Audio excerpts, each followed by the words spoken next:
প্রিয় দর্শক, কেমন আছেন সবাই? আশা রাখি সবাই ভালো আছেন। দেশ এবং দেশের বাইরে থেকে আজকের এই সুন্দর প্রতিবেদনটি যারা দেখছেন তাদের সবাইকে কৃষি দর্পণ টিভি থেকে প্রীতি ও শুভেচ্ছা জানাচ্ছি। এই বাগানটি দেখে মনে হচ্ছে আমরা কোনো হয়তোবা বাইরের দেশের কোনো আঙ্গুর খেতে চলে এসেছি। দর্শক, এটা আমাদের বাংলাদেশে অবস্থিত এবং অনেক কষ্টের পরে, অনেক পরিচর্যার পরে এত সুন্দর বাগানের মালিক হতে পেরেছেন একজন কৃষক। আমরা অবস্থান করছি পাবনা জেলার ঈশ্বরদী থানার মুলাডুলি ইউনিয়নের শেখপাড়া গ্রামে। দর্শক, আমরা আজকে জানবো এত সুন্দর থোকায় থোকায়, আপনারা দেখুন শুধু আঙুর আর আগুন। এই যে দেখুন থোকায় থোকায় এবং অনেক সুন্দর সুমিষ্ট। দর্শক, আমরা জানবো আঙ্গুর চাষ পদ্ধতি, এই চাষি যে আঙ্গুরগুলো চাষ করেছে তার কি লাভ হচ্ছে না ক্ষতি।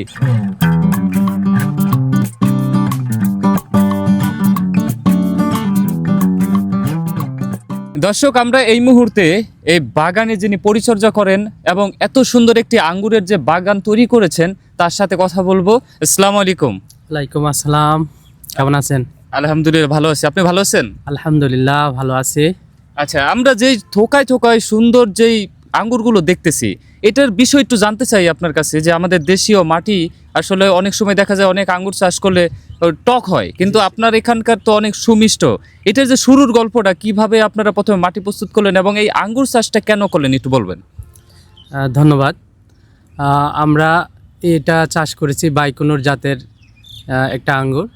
এটা ইউক্রেন রাশিয়ান একটা ভ্যারাইটি।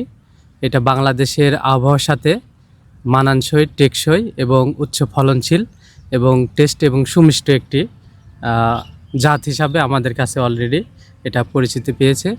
যারই কল্যাণে, যার সুবাদে আমরা এটাকে বাণিজ্যিকভাবে আমরা চাষ শুরু করছি। তো বাণিজ্যিকভাবে চাষ শুরু করে আমরা এখন দেখতে পাচ্ছি যে এটা বাণিজ্যিকভাবে 100% আমরা সফল, কারণ অলরেডি আমরা ফল হারভেস্ট করতেছি, বিক্রয় করতেছি এবং বাজারে এখানে প্রচুর ডিমান্ড রয়েছে। আচ্ছা, কতদিন বয়সের চারা রোপণ করেছিলেন এবং কতদিন পরে ফুল আসলো বা ফল আপনারা হারভেস্ট করতে পারলেন? আমরা চারাটা প্লান্টেশন করেছিলাম জুনের 15 তারিখ 2015 সাল, অর্থাৎ আজকের দিন থেকে প্রায় 11 মাস আগে আমরা যে চারাটা রোপণ করেছিলাম সেটা সাইজ ছিল 1 থেকে 1.5 ফিট কাটিংয়ের চারা। তো সেটা পরিচর্যার মাধ্যমে আমরা 6 থেকে 6.5 মাসের মধ্যেই আমরা এটা গাছের ফুট প্রুনিং দেই, অর্থাৎ কেটে দেই ডগা। তারপরে আমাদের এই যে ফলগুলো, এই ফলের ফুল চলে আসে। আচ্ছা, তারপরে এটা কি প্রথমবারের ফল? প্রথমবারের ফল, জি। এর আগে আমাদের বিচ্ছিন্নভাবে অফ সময়ে কিছু ফল আমরা এসেছিল, যেটা গাছ প্লান্টেশনের 3 থেকে 4 মাসের মধ্যে। সেগুলো আমরা টেস্ট করে মোটামুটি আমরা স্যাটিসফাই হতে পেরেছিলাম। পরবর্তীতে আমাদের বাণিজ্যিকভাবে আমরা ফেব্রুয়ারিতে ফুড কাটিং দেই। তারপরে আমরা ফেব্রুয়ারির মাঝামাঝি আমরা ফুল পাই। আচ্ছা, তারপরে পরিচর্যার মাধ্যমে এখন এই যে মে মাসে আমরা ফল এখন হারভেস্ট করতেছি। আচ্ছা দর্শক, আপনারা শুধু এই যে সুন্দর থোকায় থোকায় আঙ্গুর দেখেই আপনারা নিজেরা যে শুরু করে ফেলবেন বা মনে করবেন আমিও আঙ্গুর চাষ করে হয়তোবা অনেক টাকা ইনকাম করব, কিন্তু এর আগে আপনার সঠিক তথ্য, পরিচর্যা এবং এটার যে সফলতা পাওয়ার উপায় সেটা আপনাদের জানতে হবে। তা আমরা সেটাই জানতে চাই এখন আপনার কাছে। এই যে জমিটা, প্রথমে তো যে কোনো গাছ রোপণ করলে সেটা ফলের হোক ফুলের হোক, মাটি প্রস্তুত করতে হয়। আপনার প্রথম অবস্থায় মানে মাটি নির্বাচন করলেন কিভাবে এবং প্রস্তুত করলেন কিভাবে? আমরা মাটি নির্বাচনের ক্ষেত্রে আমাদের আসলে অপশন শুধু আমাদের এই জমিটাই আমাদের ছিল। অন্যান্য জমিতে আমাদের অন্যান্য ফল ফসল অলরেডি রয়েছে। তো এই জমিটা তুলনামূলক আমাদের নিচু, এর সাথে একটু উঁচা জমি হলে ভালো হয়। তারপরে আমরা এখানে দেখতে পাচ্ছেন যে আমাদের ড্রেনেজটা আমরা একটু গভীর করে আমরা বেডটা উঁচা করেছি। উঁচা করার পরে আমরা পর্যাপ্ত পরিমাণে আমরা জৈব সার দিয়েছি, আর আমরা ইটের রাবিশ আমরা এটা ব্যবহার করেছিলাম, যদিও এটার প্রয়োজন নেই, কিন্তু আমাদের কাছে ছিল তাই আমরা দিয়েছিলাম। এভাবে আমরা মাটি প্রস্তুত করার পরে 1 থেকে দেড় মাস পরে তারপরে আমরা প্লান্টেশন করি, কোনো রাসায়নিক সার ব্যবহার না করে আমরা শুধু জৈব সার এবং মাটি প্রস্তুত করে আমরা প্লান্টেশন আর কি করি। আচ্ছা, এখানে যে রয়েছি এই বাগানটা কতটুকু জমিতে এবং মানে কতগুলো গাছ আছে, আর প্রথমবার যে আপনারা যে হারভেস্টিং করতেছেন ইতিমধ্যে কতটুকু পেয়েছেন, কত মন বা কত কেজির মতো? ধন্যবাদ। আমাদের এখানে 33 শতক 1 বিঘা জমিতে আমাদের এই গার্ডেনটা। এখানে আমাদের বর্তমানে গাছ রয়েছে প্রায় 300 কাছাকাছি। তবে 1 বিঘা জমিতে 4 ফিট বাই 4 ফিট গাছ দিলে এবং 3.5 থেকে 8.5 ফিট দিলে 400+ গাছের প্রয়োজন হয়। আমাদের গাছগুলো আছে 6 ফিট 6 ফিট, এই জন্য গাছের সংখ্যা একটু কম আছে। আমাদের এখানে ফল আসছে 150-র কাছাকাছি গাছে, আর বাদবাকিগুলো আমাদের ওইগুলো পরে লাগানোর কারণে ওগুলো এখনও ফল আমরা এবার পাই নাই। আগের বছর ইনশাল্লাহ গোটা বাগানে সম্পূর্ণ গাছগুলোতে আমরা পাবো ফল। আচ্ছা, কত মনের মতো এখন পর্যন্ত হারভেস্টিং আমরা করছেন? ফল আমরা হারভেস্ট করছি প্রায় 6 মন 7 মনের মতো আমরা ফল হারভেস্ট করেছি, করে এদের অধিকাংশ আমরা বিক্রয় করেছি। আর এর মধ্যে থেকে আমরা কয়েক মন মানুষদেরকে যারা আসছে এদেরকে আপ্যায়ন করেছি, তারপরে আমরা গিফট করেছি এইভাবে। আর এখনও আমাদের ফল এই 2 সারিতে মোটামুটি আছে এবং বিচ্ছিন্নভাবে আমাদের বাগানে আরও ফল রয়েছে। আচ্ছা, বাজারে অন্য সব যে বাহির থেকে আসে যেসব আঙ্গুরগুলো দেখি লম্বা, তারপর ব্ল্যাক যে আঙ্গুরগুলো, সেগুলো তো চওড়া দাম। দেশীয়ভাবে যে আপনারা এখানে তৈরি করতেছেন বা রোপণ করে যে ফলগুলো পাচ্ছেন, এগুলো কি ওই আঙ্গুরের মতো কি দাম পাচ্ছেন, গুরুত্ব পাচ্ছেন? হ্যাঁ, আমরা যথেষ্ট ডিমান্ড রয়েছে আমাদের এই আঙ্গুরটা। দেখুন, এর কালার যেমন সুন্দর তেমনি এটা খেতেও খুব টেস্ট এবং মিষ্টতা রয়েছে যথেষ্ট। আমাদের বর্তমানে 300 টাকা করে পাইকারি মূল্যে আমাদের বাগান থেকে নিয়ে যাচ্ছে এবং এটার এতটাই চাহিদা যে আমাদের প্রতিনিয়ত ফোন দিচ্ছে যে ভাই আঙ্গুর পাঠান, কিন্তু আমরা আমাদের পর্যাপ্ত না থাকার কারণে আমরা পাঠাতে পারছি না। যেগুলো ছিল ওগুলো আমাদের মোটামুটি সব হারভেস্ট করে বিক্রয় করা হয়ে গেছে। এখন আমাদের 2টা সারি আছে। আমরা দর্শনার্থীদের দেখার সুযোগ রাখার জন্য আমরা এগুলো আপাতত রেখেছি। ঈদের পর হয়তো এগুলো আমরা হারভেস্ট করব। এই তো এটা বাজারের যে আঙ্গুরের যে টেস্ট, আমাদের এই আঙ্গুরটাও ক্ষেত্রবিশেষে তাদের চাইতে বেশি টেস্ট এবং যার কারণে এর ডিমান্ডটা অনেক বেশি। আচ্ছা, তো আমরা পাইকারি 300 করে বিক্রয় করতেছি, তবে দোকানদারেরা আমরা যত জানতে পারলাম তারা 400 প্লাস করে তারা খুচরা বিক্রয় করতেছে। এটা শুধু রোপণ করলে হবে না, এটা রোগবালাই কি ধরনের হয়ে থাকে, কি ধরনের সমস্যাগুলো রয়েছে সেগুলো কিন্তু জেনে রাখা ভালো, তাহলেই কিন্তু খুব সহজে আপনারা এটা শুরু করতে পারেন। আচ্ছা, আমাকে একটু বলুন তো, এই যে উপর দিয়ে নেট দেওয়া, এটা কিসের জন্য এবং কি কি রোগবালাই হয়? হইতেই পারে, ফাঙ্গাস পড়তে পারে, পচন ধরতে পারে, কি কি সমস্যার ফেস করতেছেন আপনারা?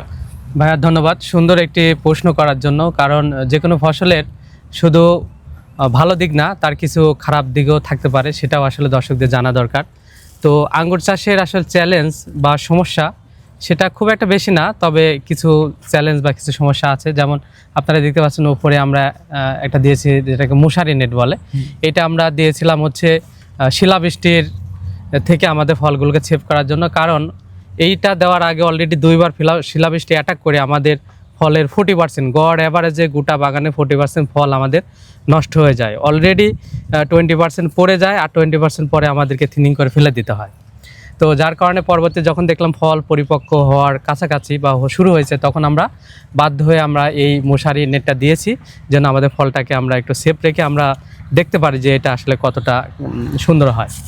আর পাশাপাশি আরেকটা নেট আছে, পাখি জাল বলা হয়, ওইটা আমরা দিয়েছি পাখির হাত থেকে রক্ষা করার জন্য।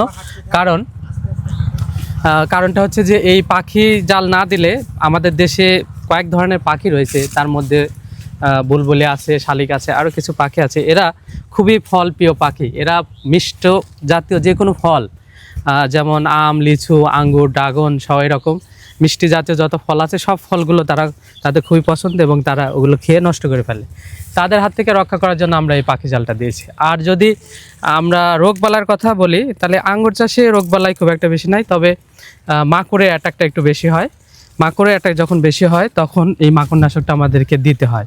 এই যে আমরা ফলে কিছু স্পট দেখা যাচ্ছে, এইটা মাকড়ের অ্যাটাকের কারণে। যদি আমরা মাকড়নাশক দিয়েছি তারপরে এটা অ্যাটাক করেছে, কারণটা হচ্ছে যে যেভাবে শিডিউল মেনটেন করে দেওয়ার দরকার আমরা সেটা চেষ্টা করেছি, কিন্তু হয়তো তার মধ্যেও কোনো একটা জায়গা হয়তো ত্রুটির কারণে এটা দেখা যাচ্ছে।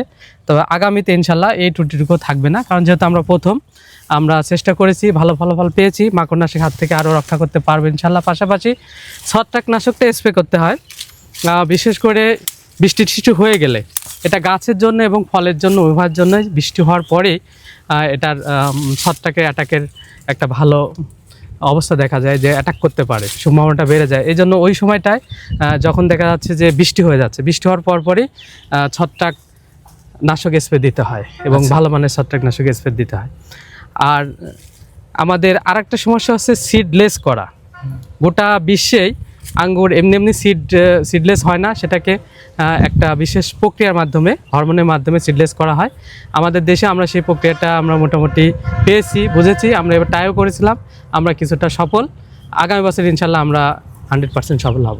তাহলে দেখা যাচ্ছে যে এই সিডলেসটা আমরা করতে পারলে আর শিলাবৃষ্টির হাত থেকে রক্ষা করতে পারলে আমাদের দেশে আঙ্গুরটা বাণিজ্যিকভাবে 100% মানে ব্যাপক আকারে উৎপাদন করা সম্ভব। কারণ এটার জাতটা সুন্দর, সাইজটা সুন্দর, এটার বিয়ারিং অনেক ভালো, খেতেও টেস্ট, বাজারে চাহিদা রয়েছে, ডিমান্ড রয়েছে।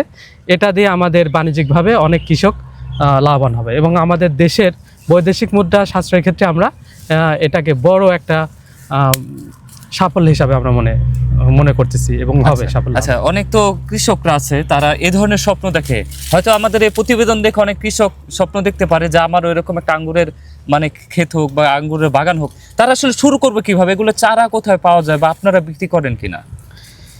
চারা ক্ষেত্রে বলবো যে চারা আমাদের কাছে আছে, আমরাও চারা উৎপাদন করেছি, আমাদের কাছে রয়েছে, আরও উৎপাদন চলতেছে। আমাদের কাছে অথেন্টিক বাইকোনোর জাতের চারা পাবেন বা পাবে। তবে একজন চাষি যে বাণিজ্যিকভাবে যদি আঙ্গুর করতে চায় সেক্ষেত্রে আমি বলবো যে তার যদি কৃষি অভিজ্ঞতা পূর্বে থাকে তাহলে গুড, তাহলে ভালো। সে কিছুটা এখান থেকে বাস্তব জ্ঞান নিয়ে সে সহজে এখানে সফল হতে পারবে। কারণ বাইকোনোর এই আঙ্গুরটা চাষ করা খুব একটা কঠিন না, সহজ। এটা হচ্ছে মানে একটা ভালো বিষয়। কিন্তু অন্য জাতগুলো চাষ করলে আপনি ফল পাবেন কিন্তু বাণিজ্যিকভাবে এত ধরন পাবেন না, এটা হচ্ছে বিষয়। আচ্ছা, আর কেউ যদি একান্তই একদমই মানে আঙ্গুর দেখে আবেগপ্লুত হয়ে সে কখনোই কৃষিকাজ করেনি, সে যদি মনে করে আমি 1 বিঘা 2 বিঘা 5 বিঘা 10 বিঘা আমার জমি আছে, আমি আঙ্গুর চাষ করব, এটা আসলে আঙ্গুর না। এটা আপনি যদি মনে করেন যে পৃথিবীর সবচাইতে কৃষি সহজ চাষটাও যদি সে করে, আমি যেটা বুঝি সে আসলে সফল হতে পারবে না, এটা সম্ভব না। আচ্ছা, অনেকে বেকার আছে, কৃষি জমি আছে পড়ে আছে, কিন্তু কি রোপণ করবে আসলে তারা বুঝতেছে না। তো আপনার কাছে যদি চারা নেয় তারা, তাহলে কিভাবে নিতে পারবে? যদি নিয়ে তারাও শুরু করতে চায় তাহলে কি পরামর্শ দিবেন? পাশাপাশি কিভাবে শুরু করবে, কিভাবে মাটি প্রস্তুত করবে? ধন্যবাদ, সুন্দর একটি প্রশ্ন করেছেন। যে আমাদের দেশে বেকার একটা বড় একটা সমস্যা। তো আমরা এই বেকারত্ব দূর করার জন্য আমাদের কৃষি সেক্টরটা বড় একটা সেক্টর, ভালো একটা সেক্টর, এবং বর্তমানে কৃষিতে অনেক শিক্ষিত, উচ্চশিক্ষিত এবং মেধাবীরা তারা এখানে ইনভলভ হচ্ছে এবং কৃষিতে তারা মোটামুটি তাদের ক্যারিয়ার গড়তেছে। সেই ক্ষেত্রে আমরা বলবো যে অবশ্যই কৃষিতে ভালো একটা ক্যারিয়ার রয়েছে। যদি কৃষি জ্ঞানটা রপ্ত করে হাতে কলমে কিছু শিক্ষা নিয়ে এখানে কাজ করা যায়, অবশ্যই এখানে সফলতা ব্যবসা বা বিজনেস বা বড় বড় বিজনেসের চাইতে কোনো অংশে কম নয়। যারা বেকারত্ব আছে এর যদি অল্প দিয়ে শুরু করতে চায়, হ্যাঁ তারাও সেটা শুরু করতে পারবে। এবং আমাদের সাথে বা বিশেষ করে আমার সাথে যদি যোগাযোগ রাখে, আমি 100% তাদের সার্বিকভাবে সহযোগিতা করব। আচ্ছা, যে মানে কৃষি সেক্টরে কৃষি যে কোনো ফসল ফলানোর জন্য আমার অভিজ্ঞতার আলোকে আমি যতটা আমি পারি সেটাকে আমি সর্বোচ্চভাবে আমি চেষ্টা করব সাহায্য সহযোগিতা করার জন্য। আচ্ছা দর্শক, আমরা কিন্তু স্ক্রিনে ভাইয়ের নাম্বারটি দিয়ে দেব। আপনারা যদি আঙ্গুর চাষ করতে চান বা এই বিষয়ে জানতে চান তাহলে অবশ্যই ভাইকে কল দিয়ে আপনারা জেনে নিতে পারেন। এবং শেষ বেলায় আপনার কাছ থেকে আরেকটু শুধু জানতে চাই, হ্যাঁ, যেটা হচ্ছে যে মাটি প্রস্তুত করার পর মধ্যে যে ড্রেনগুলো দেওয়া, আসলে এই ড্রেনটা কেন বা এটাকে কি কি খাবার দিতে হয়, কি কি সার দিতে হয় পরবর্তীতে ফল ধরার পরে বা ধরার আগে? হ্যাঁ, এই ড্রেনেজ ব্যবস্থা আসলে আমাদের উচ্চ মূল্যের এবং দীর্ঘস্থায়ী যে কোনো ফল ফসলের জন্য এই ড্রেনেজ সিস্টেমটা খুবই গুরুত্বপূর্ণ। আপনার ল্যান্ড যত হাই হোক তারপরেও এটা হচ্ছে আপনার ড্রেনেজটা করতে হয়। কারণ বৃষ্টির পানি হোক বা সেচের পানি যখনই আমরা দেই না কেন, ড্রেনেজ ব্যবস্থা হলে সঙ্গে সঙ্গে গোড়া থেকে পানিটা সরে যায়। এটা গাছের জন্য খুবই হেলদি, গাছের যে অবস্থা দ্রুত চলে আসে, খাবারটা ভালোভাবে নিতে পারে। আমাদের এই জমিটা একটু নিচু, এই জন্য আমাদের আর কি ড্রেনেজটা একটু বেশি গভীর হয়েছে, এটা আর কি।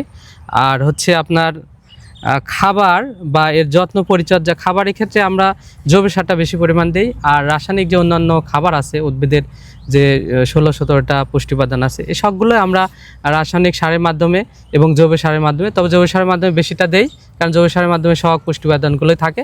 আর রাসায়নিক সার আমরা অল্প অল্প পরিমাণে আমরা দিয়ে মোটামুটি গাছগুলোকে সুন্দরভাবে আমরা যত্ন করে উঠাই এবং পরিচর্যার মাধ্যমে আমরা ভালো ভালো ফল পাই। আচ্ছা, আপনাকে অনেক ধন্যবাদ সময় দিলেন। আপনার যে দীর্ঘদিনের অভিজ্ঞতা, প্রথমবার আপনি যে ফলটা পেয়েছেন তাতে আপনি তো খুশি, আপনি সফল। হয়তো কিছু কিছু ভুল আছে, আস্তে আস্তে ঠিক হয়ে যাবে। আপনি যতটুকু জেনেছেন আশা করি আমাদের যারা দর্শক রয়েছে তারাও যদি চায় তারাও আপনার কাছ থেকে জানতে পারবে। আপনাকে অনেক ধন্যবাদ। আপনাকেও ধন্যবাদ। শেষ পর্যন্ত থাকার জন্য দর্শক আপনাদের অনেক ধন্যবাদ জানাচ্ছি। আপনারা যারা এই তো সুন্দর আঙ্গুর ক্ষেত দেখে নিজেও চাচ্ছেন যদি কৃষি কাজের যদি অভিজ্ঞতা থাকে, আপনার যদি জমি থাকে, তাহলে অবশ্যই এই ভাইয়ের সাথে যোগাযোগ করে এখান থেকে চারা নিয়ে আপনিও শুরু করে দিতে পারেন। দর্শক, আমাদের ভিডিওগুলো কেমন লাগে, প্রতিবেদনগুলো কেমন লাগে অবশ্যই কমেন্ট সেকশনে জানাবেন। আর অবশ্যই পরবর্তীতে আরো ব্যতিক্রম কৃষি নিউজ পেতে অবশ্যই আমাদের চ্যানেলটি সাবস্ক্রাইব করবেন। সবাই ভালো থাকবেন, সুস্থ থাকবেন। ক্যামেরাম্যান তারিক নিয়ে বিদায় নিচ্ছি। আমি মুকুল ক্রুশ। আল্লাহ হাফিজ।